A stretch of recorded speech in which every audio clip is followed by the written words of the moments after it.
Magandang hapon po sa inyong lahat at welcome po sa ating Love Therapy Online ngayong Thursday.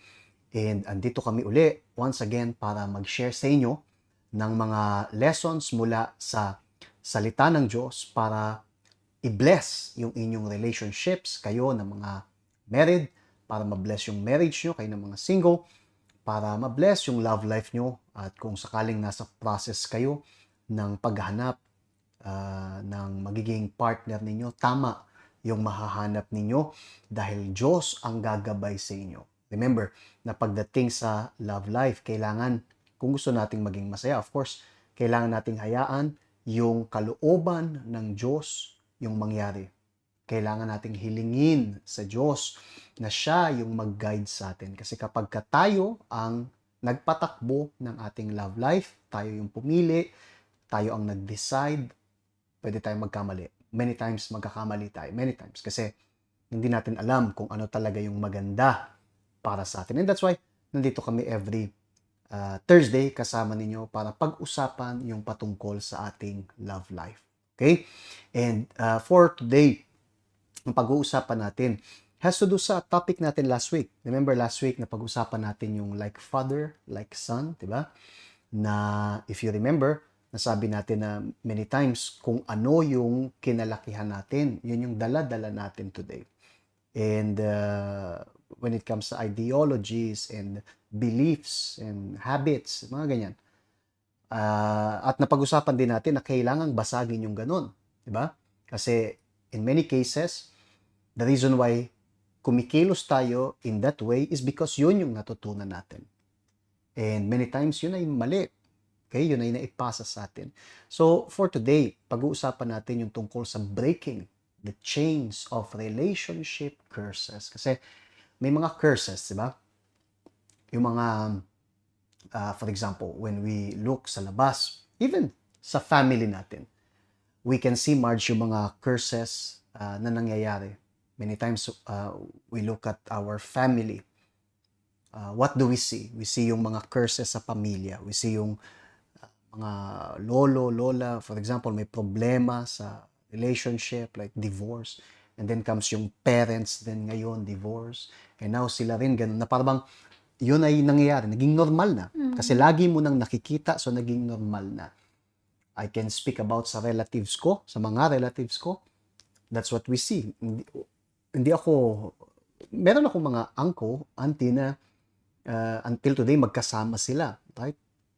Pero marami rin na hindi buo yung relationship. And now, as we are sa end times, we can see more and more distraction na nangyayari sa family. Maraming bata hindi lumalaki na nakakita o nakakaalam ng meaning ng buong pamilya.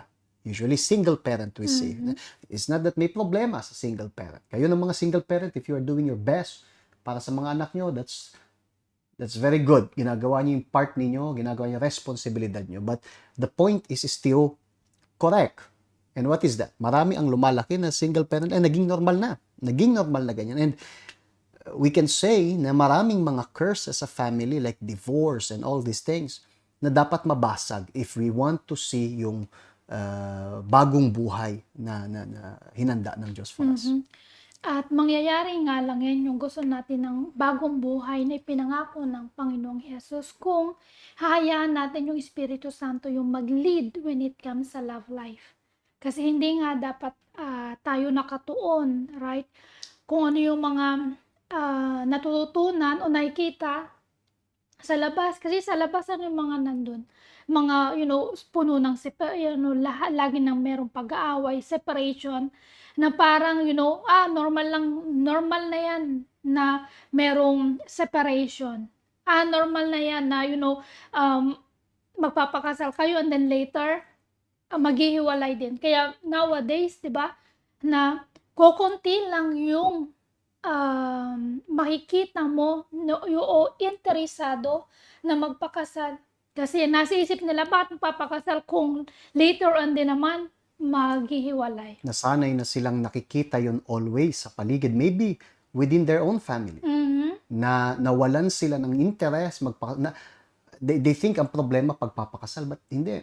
It's not really. We spoke about this. So, let's talk about yung curse. Merong curse talaga. Yung curse na yan, dapat mabasag. But for us to understand this better, I want to read yung sinabi sa Biblia regarding this. Sa libro ng Peter, nakasulat doon, 1 Peter, yung something interesting. Sabi, for you know that God paid a ransom. Alam niyo yung ransom, di ba? Yung bayad, di ba? May nakidnap, for example, may ransom, may kapalit, di ba? Okay, so, God paid yung ransom. Para ano daw? To save you from the empty life you inherited. Pay attention sa wordings, eh? To save you from the empty life you inherited from your ancestor. And it was not paid with mere gold or silver, which lose their value. Now, pay attention sa verse na yan. Let me keep there for a while. Tingnan mo yung verse na yan. Sabi na yung Diyos, nagbayad siya ng ransom. Okay? Ransom. Alam niyo yung salitang yan. Para ano daw? Para iligtas daw tayo sa empty life. Pero saan galing yung empty life? Na minana natin sa ating mga ninuno. What? Empty life na minana natin sa ating mga ninuno. What does it mean? It means na, yung sabi natin kanina, curses. Many times, yung marriages ngayon, yung family ngayon, yung love life ngayon, the way people think, yun ay namana nila. The way they think and the way we think is very important kasi magre-reflect yan sa buhay. So, sabi rito, empty life. Maraming tao na empty yung buhay nila. And saan daw nagmula yon? Yun ay nagmula sa minana nila. Minana nila yan, yung ganyang mentality. That's why last week, Marge, pinag-usapan natin regarding baguhin yung ideas. Hindi pwedeng kumagat na lang sa mga ideas na narinig mo sa family. Sometimes, we're not saying, we're not calling them evil. No. But sometimes hindi nila alam yung sinasabi. Sila rin mismo hindi alam. Anong ituturo nila? Hindi nila alam. And so, pinapasa nila. Pinapasa yung akala nilang maganda. And the person ends up na merong empty life dahil sa mga maling decision. And this is something very common na we see. We can see na maraming mga tao na hindi nakatanggap ng blessing mula sa family but yung mga curses na galing sa mga nauna sa kanila. Yeah, yun nga yung pinakang sadness, right? Why is that? Kasi yun yung kanilang kinalakihan. Yun yung kanilang natutunan sa kanilang bahay. But now, pwede yan masira. Hindi na dapat mag-continue. Why is that? Kasi nasa liwanag na kayo. And sabi doon, binayaran. Yeah, binayaran na kayo ng Panginoong Hesus. So, bakit ikaw nagko-continue na sa ganyang sitwasyon knowing na God already paid your ransom?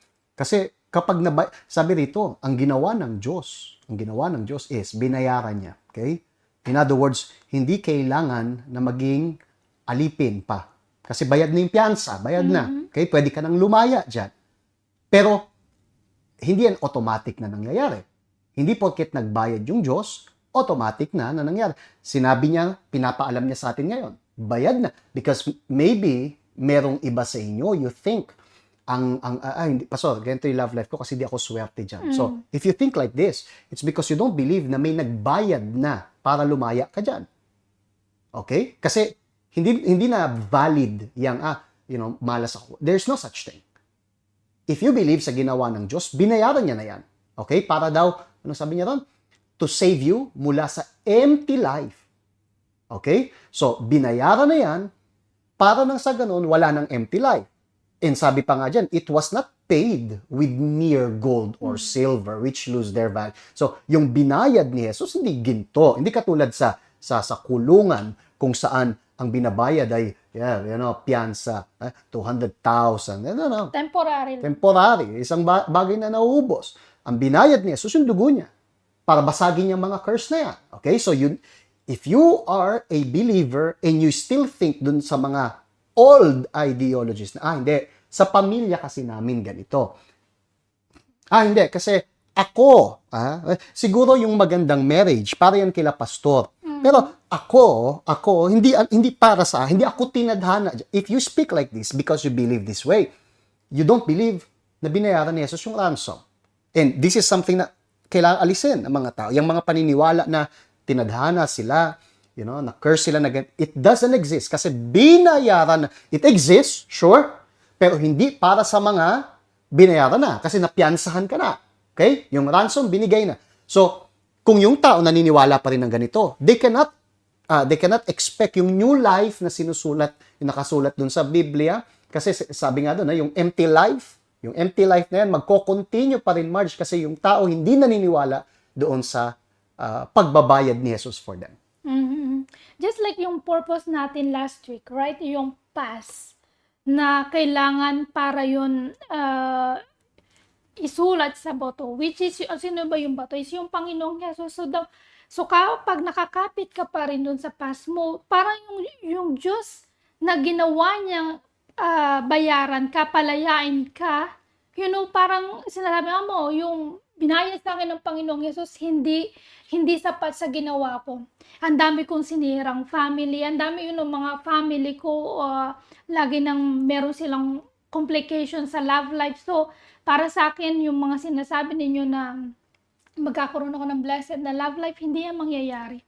But now, yung sinasabi ng Panginoong Jesus, binayaran ka na, pwede ka na magkaroon ng blessed na love life. Pero mangyayari lang yan kung maniniwala ka sa salita ng Diyos. Which one yung paniniwalaan mo? Yung sabi-sabi ng mga ancestor mo o mga, sino man, o yung salita ng Diyos, which is, pwedeng maging totoo sa buhay mo. Kailangan lang natandaan nyo yung nakasulat sa Bible. Yung bayad ni Jesus, yung ransom, okay? Sabi, it was not paid with mere gold or silver, which lose their value. So, ang laki ng binayad ng Diyos para sa atin.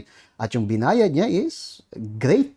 Is really great. So, there's no such thing na yung curse na to ay mas malaki. No.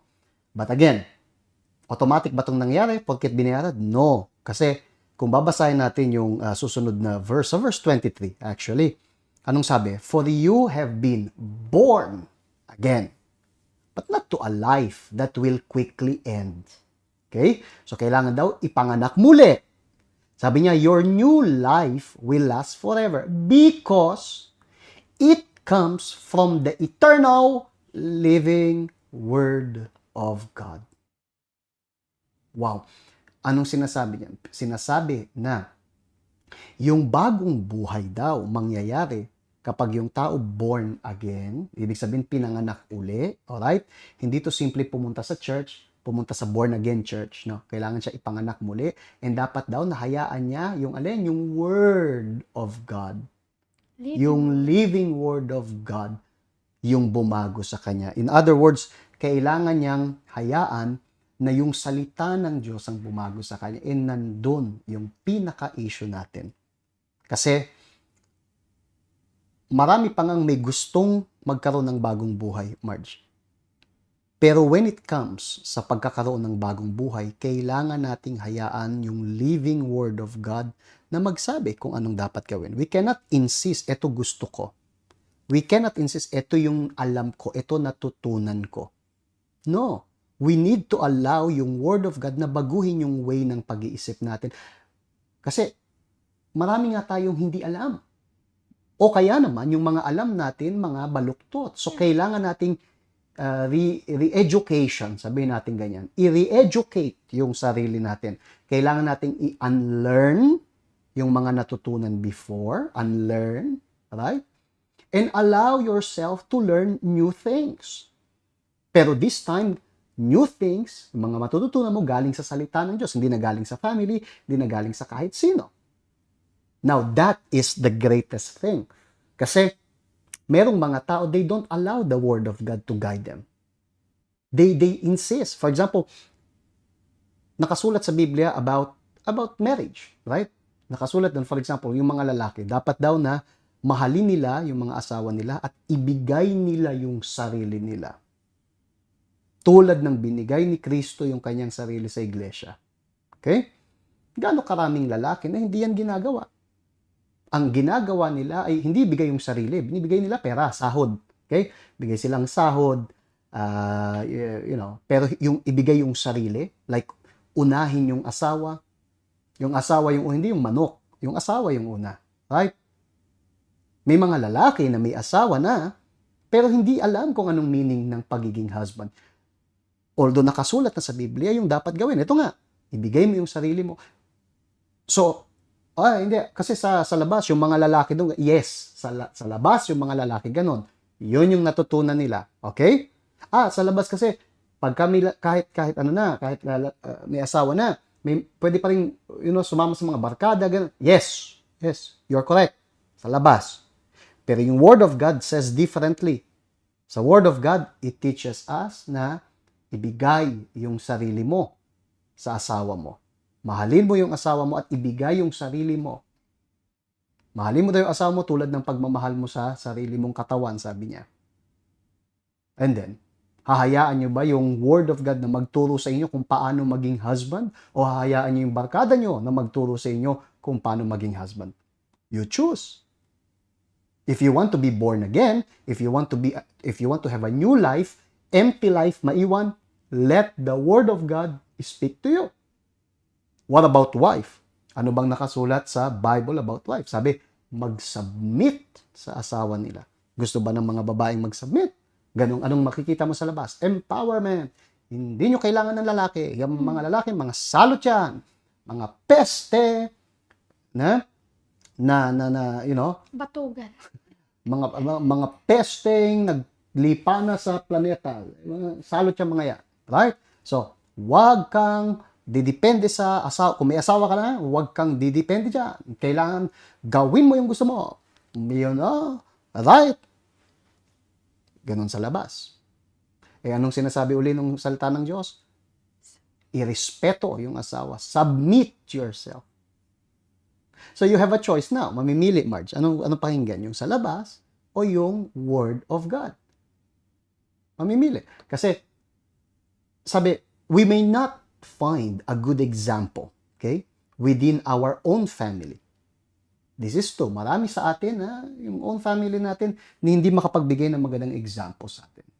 But, the teachings of the Word of God can educate us on how to cultivate a blessed relationship. So, okay, hindi man natin natutunan, Marge, sa ating family, yung patungkol sa marriage, patungkol sa pagiging wife, pagiging husband, pero yung Word of God naman can educate us.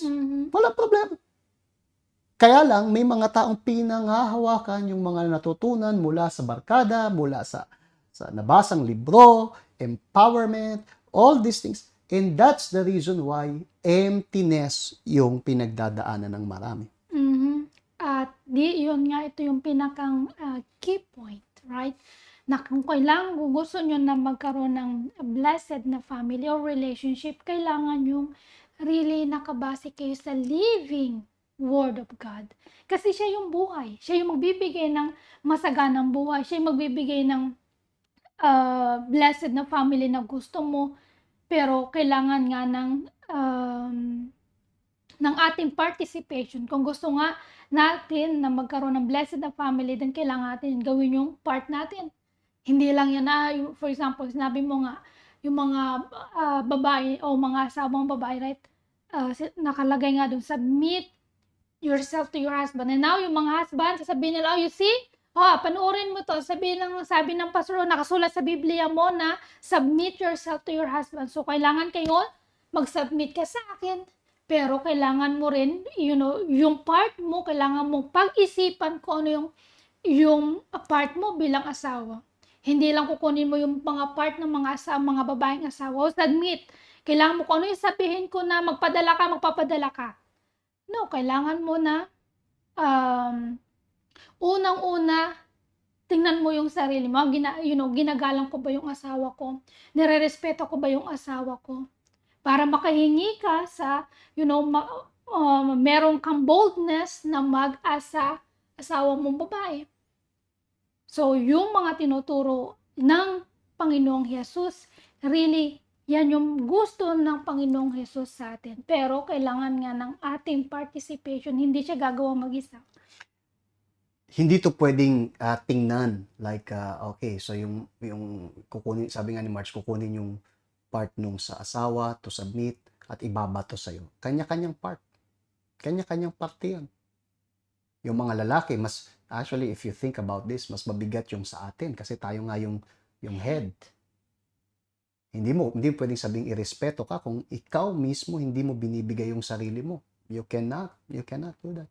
And in fact, yung respeto nakukuha yan. Yan, pina-force. Yung respeto, natural yang ibinibigay, kusang binibigay, hindi sa pilitan. Kung ginagawa ng lalaki yung part niya, na talagang ibigay yung sarili niya sa asawa niya, more than happy yung babae na mag-submit. Kasi ang hirap mag-submit talaga sa isang lalaking patapon. Right? And mahirap din magbigay ng sarili mo sa isang babaeng empowered. Tingnan niyo yan. So, anong dapat mauna? Walang dapat mauna. Pareho silang dapat makinig ng salita ng Diyos. That is why we have to be very intelligent when it comes to this. Etong salita ng Diyos, sabi, your new life will last forever because it comes from the eternal living Word of God. So, kung gusto ko ng new life, I need to follow yung Word of God. Kasi dito, nagmumula, March, yung bagong buhay. That is why tayo ho ay magkakaroon ng opportunity para sa lahat dito sa celebration of marriage sa May 12, 2024 this year. Yan ay linggo, 5 p.m. para sa bagong buhay. Ito yung mga taong gustong makinig sa salita ng Diyos. Ayaw na nilang gayahin yung sabi sa labas, hindi, okay lang live in and so on. No, they want to fix things. They want to fix. Sa labas, okay lang live in, sa atin, hindi. Sa salita ng Diyos, hindi. And so, gagamitin nila yung celebration of marriage as a tool para ma-bless yung marriage nila. And you are invited na pumunta. Okay? If you have more questions about this, any information na kailangan mo, you can scan yung code na yan na nakikita nyo sa inyong screen. Ayan yung helpline ng church. As you scan it, mapupunta sa phone niyo and then call us. Okay? O kaya naman, dumalaw kayo sa ating church. Yung ating church ay nasa Changshawan Road, Trade Square Building sa Kowloon. You can visit us. Alam na ninyo kung saan to. And for sure, it is going to be a blessing na makasama namin kayo dito sa church. Alright? So, my friends, you want yung curse na matapos? You want yung curse na huminto? Allow the living Word of God to guide you. Alright? May the Lord bless you all abundantly. Magbabalik kami ni March sa next week sa panibagong episode ng ating Love Therapy Online. God bless you po. Bye-bye.